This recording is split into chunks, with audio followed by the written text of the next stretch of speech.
Alors on attaque maintenant la partie organisation. Donc c'est un menu moi, que je trouve important parce que ça permet de structurer un petit peu votre base de données collaborateurs notamment, vos salariés, puisque ça va vous permettre de les répartir en fonction de une organisation liée à votre entreprise. Donc pour que vous compreniez mieux, je vais directement aller dans liste, organisation, et là on va retrouver en fait plusieurs choses. Donc il y a 4 éléments différents, les départements, les services, unités et catégories. Alors, en fonction de ce que vous gérez, de ce que vous voulez gérer, hein, je vous invite à créer des informations à l'intérieur.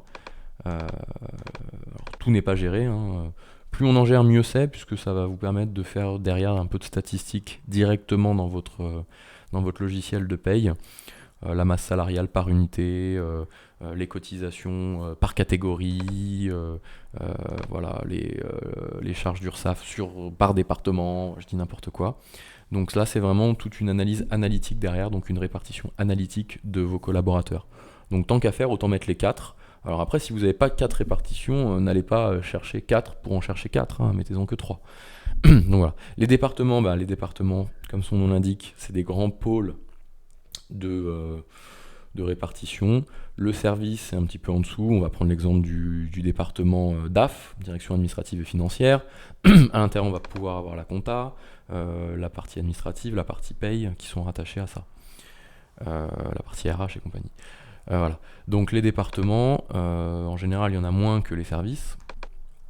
C'est normal, hein, puisque pour un département, plusieurs services, mais l'inverse est compliqué. Des unités.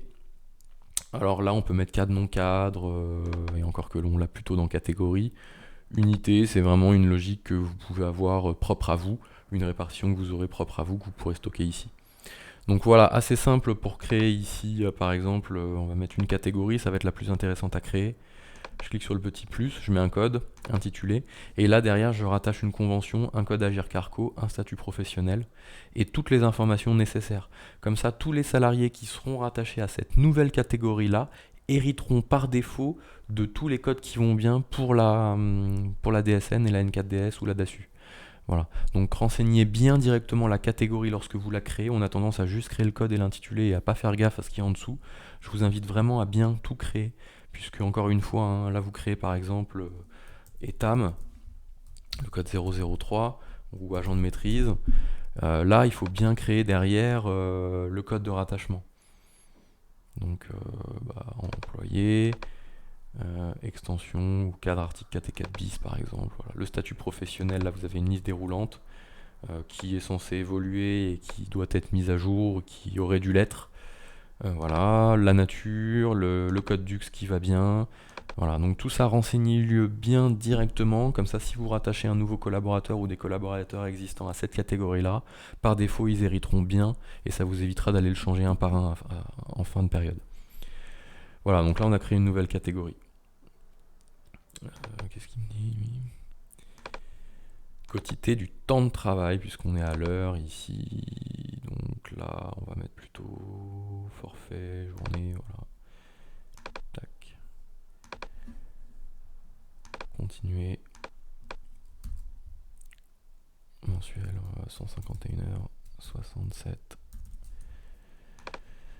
Voilà. Donc là, hein, de la même façon, vous pouvez créer des départements. Alors là, il y a moins de choses, hein, puisque dans le département, il n'y a pas de... Ça ne détermine pas derrière des informations liées à la DSN, contrairement aux catégories socio-professionnelles. Donc là, un département, c'est un code, un intitulé, basta. Vous êtes tranquille. Comme les services, pareil. Unité, peut-être qu'on a quelques petites choses. Non, unité, vu que c'est vraiment du libre, vous avez pareil, code intitulé. Voilà. Donc là, la partie organisation, franchement, je la trouve un peu délaissée en général, mais vraiment très importante, puisque c'est de la répartition. De la même façon, lorsque vous sortez un état résumé des cotisations, vous pouvez le sortir par service, par département, par catégorie. Et pareil, quand vous pointez votre DSN en fin d'année, si vous voulez une répartition des cotisations de vos cadres, non cadres, voilà, vous le faites par catégorie, vous êtes tranquille. Et ça vous permet d'avoir un volume par numéro de rattachement, par exemple. Voilà, donc organisation vraiment pas à délaisser. Pour le moment, on crée juste les codes et on les rattrachera dans les fiches de personnel ensuite, je vous montrerai.